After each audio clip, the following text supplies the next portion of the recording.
Well, welcome back to our Psalms devotional series. A few months ago, we left off at Psalm 127, then we took some time to investigate some discipleship resources, and now we're going to pick back up in Psalm 128.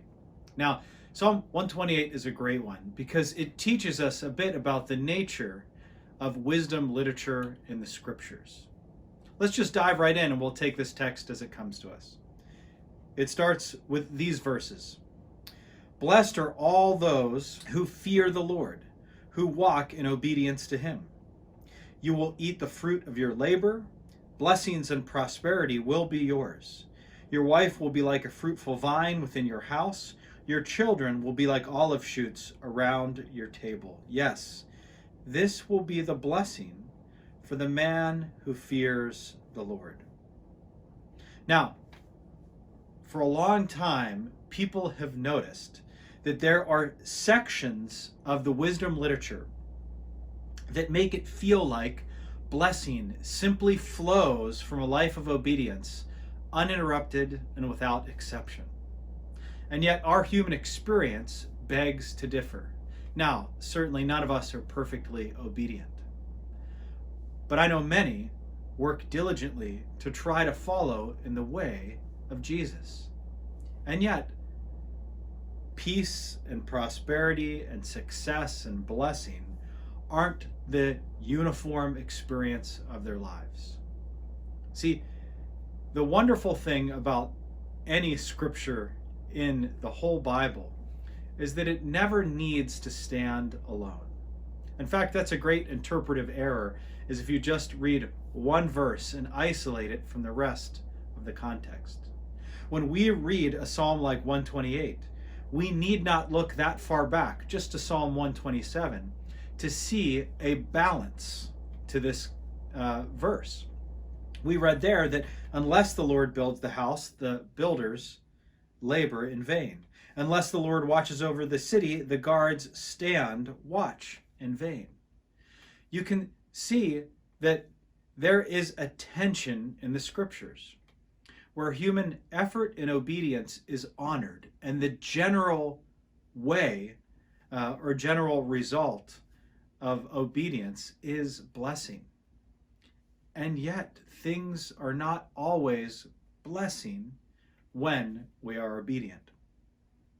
You can simply look at the life of Jesus to see this tension lived large. He was perfectly obedient, and yet found himself walking to the cross.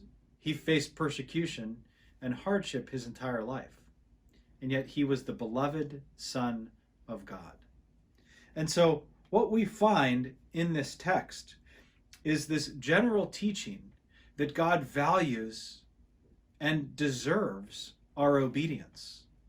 And yet that is not a way to assure that we will face no trouble in life. We can't put God in our debt through our obedience. And yet, we know that God is a gracious God, and every good gift comes from him. And so in this psalm, we see that simple things like the products of our labor, the family that God may bless us with, are incredible gifts, not payments from God. And so that is simply a tension that we live with. And in these wisdom scriptures, we find that recognizing the ambiguities of life is part of being wise.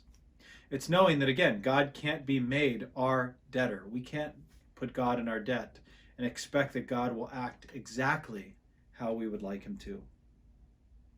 And so as we read these Psalms, and we read any scriptures in the Bible, we need to take the whole counsel of God into consideration. And so as this psalm ends, we find this general teaching of what it is to be blessed through obedience. And then this hope is found in verses 5 and 6. We read, "May the Lord bless you from Zion. May you see prosperity of Jerusalem all the days of your life. May you live to see your children's children. Peace be on Israel."